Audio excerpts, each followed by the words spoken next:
오늘부터 수예배 시간에 히브리서 말씀을 묵상하며 같이 나아가고자 합니다. 히브리서는 사실 작년인가 재작년에도 같이 말씀을 보려고 생각을 계속 했었는데 좀 다른 말씀을 보면서 약간 미루게 돼갖고 오늘부터 이렇게 보게 됐습니다.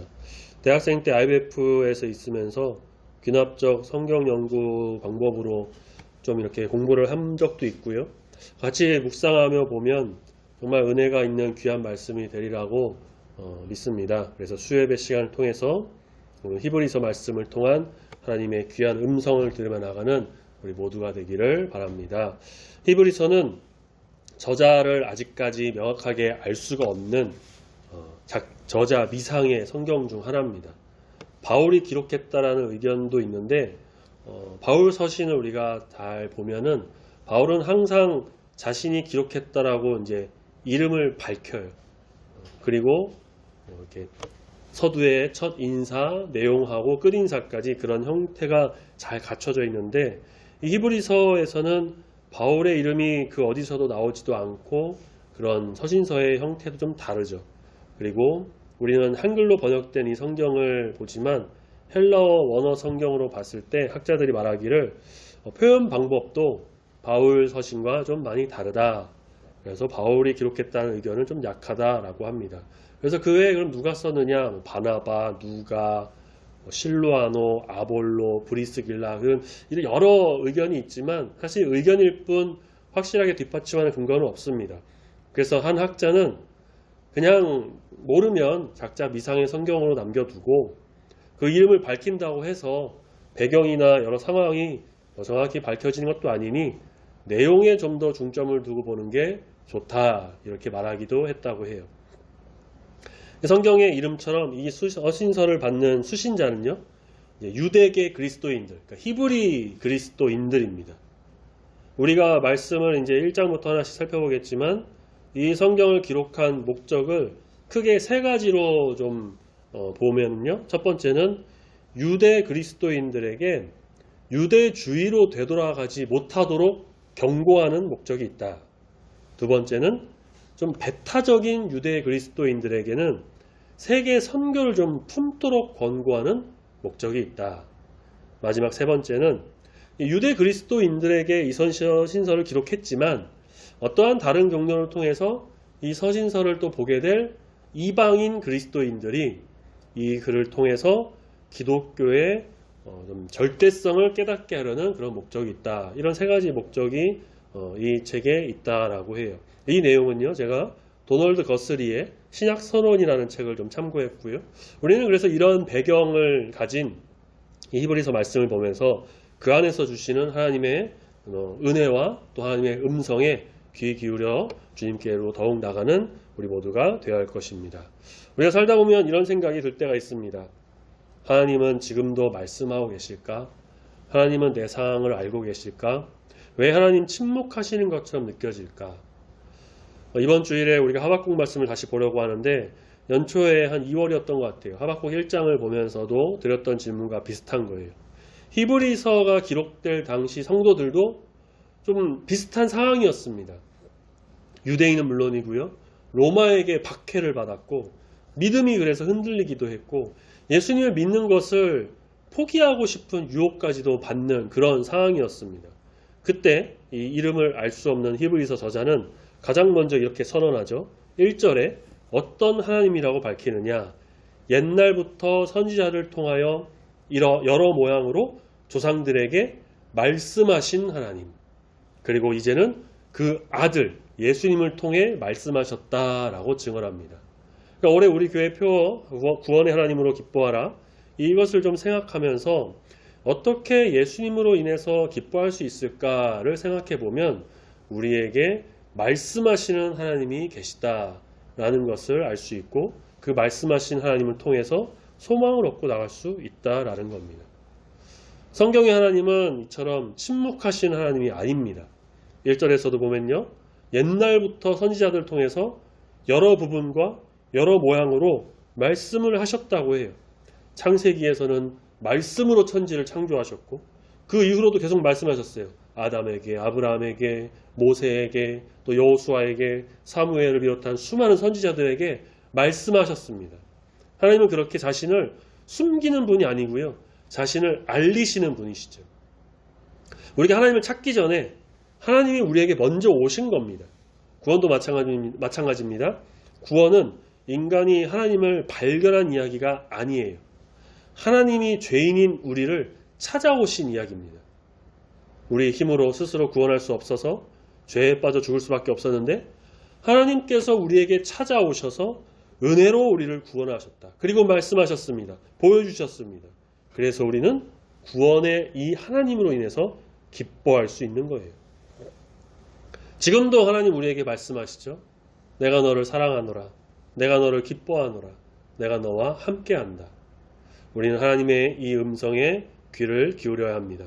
성경을 통해 우리에게 말씀하시고, 찬양 중에 임하시고, 기도하는 중에 감동을 주기도 하시고, 또 설교를 통해서, 또는 성경 공부를 통해서, 혹은 다른 사람을 통해 어떤 방식으로든 우리에게 알려주시고 말씀하시고 가르쳐 주시죠.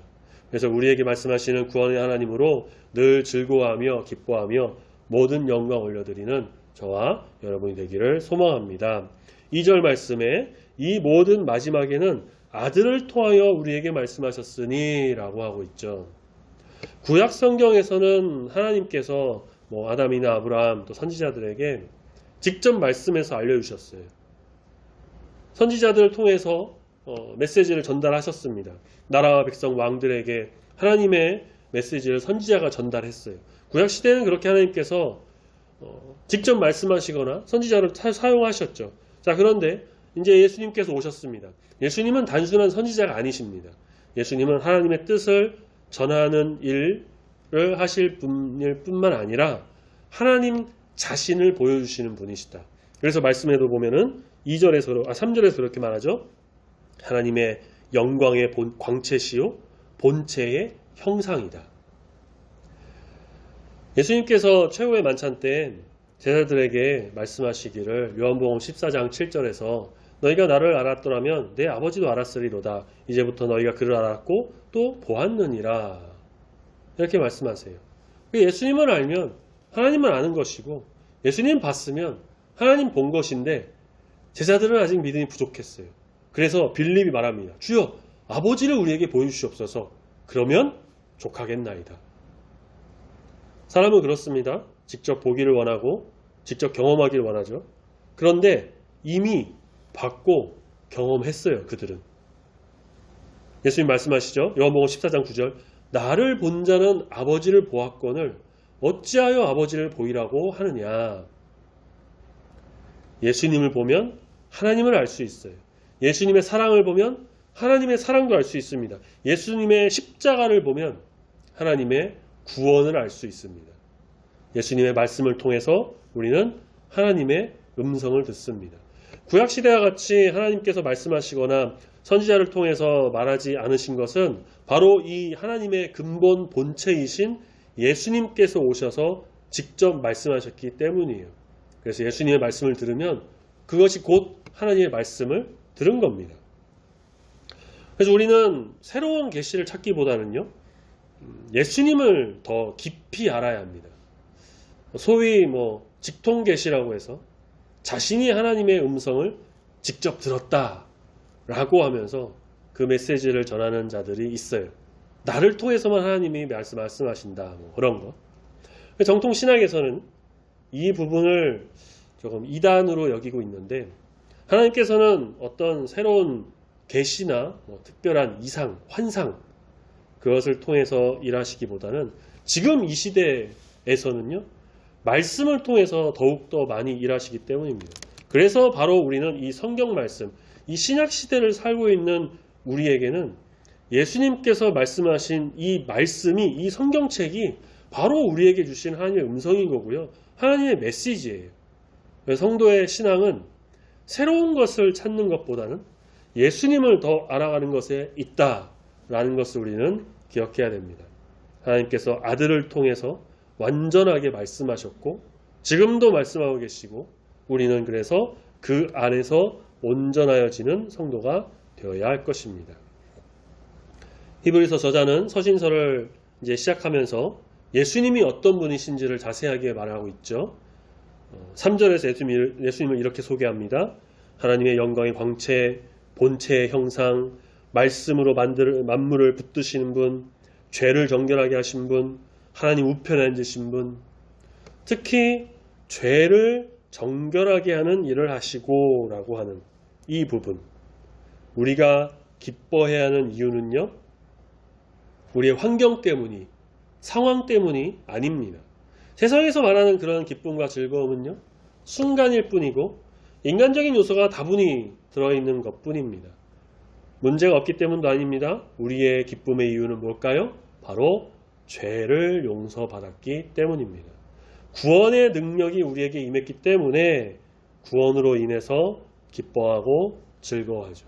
구원의 기쁨은 형편이나 상황에서 오는 게 아니라 바로 복음에서 나온다는 것.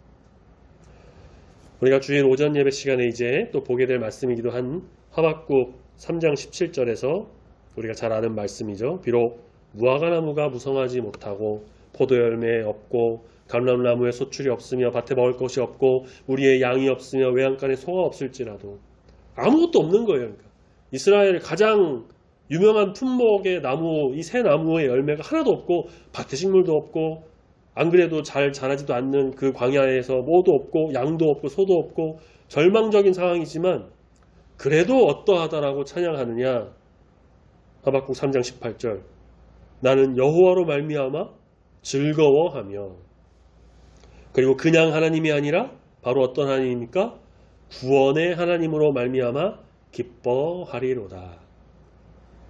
그래서 우리는 상황이 좋지 않고 환경이 나쁘더라도 기뻐할 수 있다는 겁니다. 물론 마음은 좀 무거울 수 있겠죠. 형편이 좀 더 좋으면 좋겠다라고 생각할 수도 있겠죠. 하지만 세상적이고 인간적인 이런 욕심과 마음으로 인해서 고민하고 근심만 하는 게 아니라 우리는 우리를 구원하시고 우리 가운데 임재하시고 세상 속에서 참된 성도로 나갈 수 있도록 이끄시는 구원의 하나님으로 인해서 늘 기뻐하고 즐거워하며 거기서 만족함을 누릴 수가 있다라는 것입니다. 예수님께서 그렇게 우리의 모든 죄를 정결하게 하셨기 때문에 우리는 오늘도 기뻐할 이유가 여기에 있다라는 것이에요. 히브리서 말씀은 처음부터 우리의 시선을 예수님께로 향하게 만들어요. 서두에 말씀드렸던 것처럼 이 서신서를 보면 유대 그리스도인들이 세상으로 막 눈 돌리지 않고 박해받고 힘드니까 그냥 그쪽으로 편 먹을까? 그냥 그 세상에서 살까? 그런 사람들에게 예수님께로 향할 수 있도록, 또 이방 그리스도인들이 이 말씀을 봤을 때 예수 그리스도라고 하는 이 기독교의 절대적 진리를 깨닫도록 처음부터 그렇게 방향을 잡았다는 거죠. 우리가 또 다음 주에 이어서 보겠지만 예수님이 어떤 분이신가를 더 자세하고 구체적으로 1장에 쭉 말하고 있습니다. 또 이 말씀은 우리 역시도 이 시선을 오직 예수님께로만 돌려서 예수님만을 바라보게 하고 있습니다. 지금도 말씀하시는 하나님, 그 아들을 통해 말씀하신 하나님, 그 아들이신 예수님은 온전한 구원을 이루셨고 우리에게 구원의 즐거움을 주신다라는 겁니다. 히브리서 말씀을 우리가 계속해서 묵상하면서 우리의 관심이 어떤 문제보다는 예수님께로, 환경보다는 구원의 은혜로 머무는 귀한 시간이 되기를 소망합니다. 그리고 말씀을 보며 매주 우리가 이렇게 고백하는 거죠. 나는 구원의 하나님으로 말미암아 기뻐하리로다. 그 하나님으로 인해서 늘 기뻐하며 찬양과 영광 올려드리는 저와 여러분이 되기를 소망합니다. 아멘.